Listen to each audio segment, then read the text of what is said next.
The first news is coming from Toronto. Toronto Police Service arrested 3 men and 544 charges for allegedly running an SMS blaster scam in Toronto. Police said this is the first known case of an SMS blast being used in Canada. The scammers reportedly operated the device from the back of a vehicle, allowing them to move around the city and avoid detection.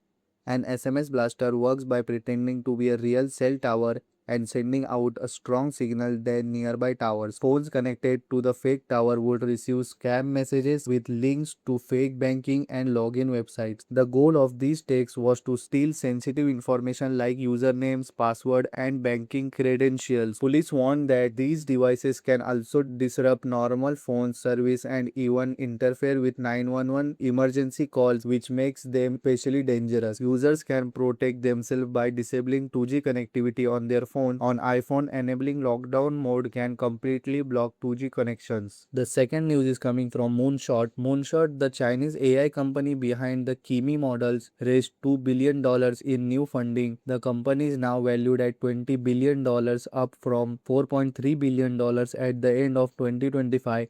That means it values nearly about 4 times in about 6 months. The funding round was led by Meituan's investment arm along with support from Tsinghua Capital, China Mobile, and CPE. Moonshot newest model Kimi K2.6 has become the second most used AI model on OpenRouter, a platform developers use to access different AI systems. The company's revenue is growing fast too. Its annual recurring revenue reportedly crossed 200 million in April, helped by subscriptions and API usage. Another Chinese AI company, DeepSeek, is also reportedly preparing to raise funding for the first time.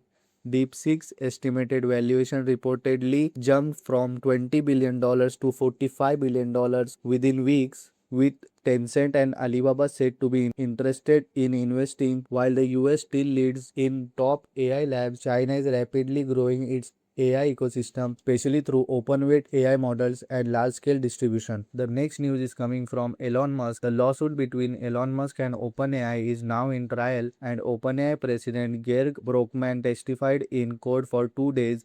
During this testimony, Brockman referred to a personal journal entries that became part of legal case, revealing private details about OpenAI's early interval conflict. A major dispute reportedly happened in 2017 when Musk wanted full control of OpenAI as the company discussed creating a for-profile structure. Other founders instead proposed equal ownership shares, which reportedly upset Musk during the meeting. According to testimony, Musk stood up and asked the founders, "When will you be departing OpenAI?" Before leaving the meeting, Musk's legal team urges that Sam Altman and Brockman turned a non-profit mission into a private company for their own benefit. OpenAI side urges that Musk also supported the idea of for-profile but wanted it under his own control. Musk later left OpenAI in 2018 to focus more on AI work at Tesla. The next news is coming from Brain Trust. Brain Trust, an AI evaluation startup, confirmed that one of its Amazon Web Services cloud accounts was accessed without authorization. The compromised account contained API keys that customers use to connect to cloud-based AI models. Brain Trust immediately warned all customers to rotate and replace any API keys stored with the company.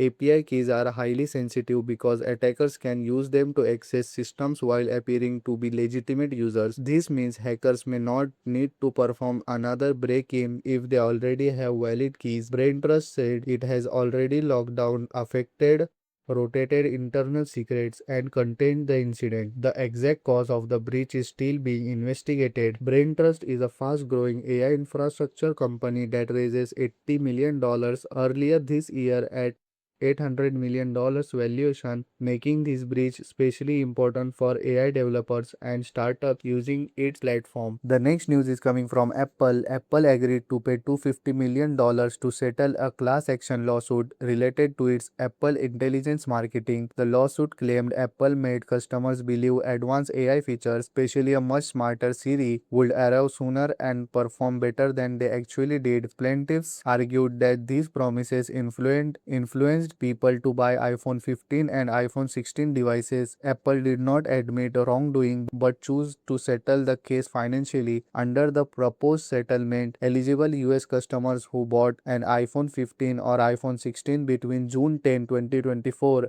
March 29, 2025 may receive up to $95 per device. The case highlights growing pressure on tech companies to avoid overpromising AI features before they are fully ready. The timing is notable because Apple's developer conference, where it is expected to preview an upgrade AI-powered Siri, is happening on 8 June. AI marketing hype can create a real legal and financial consequences when products fail to match expectations.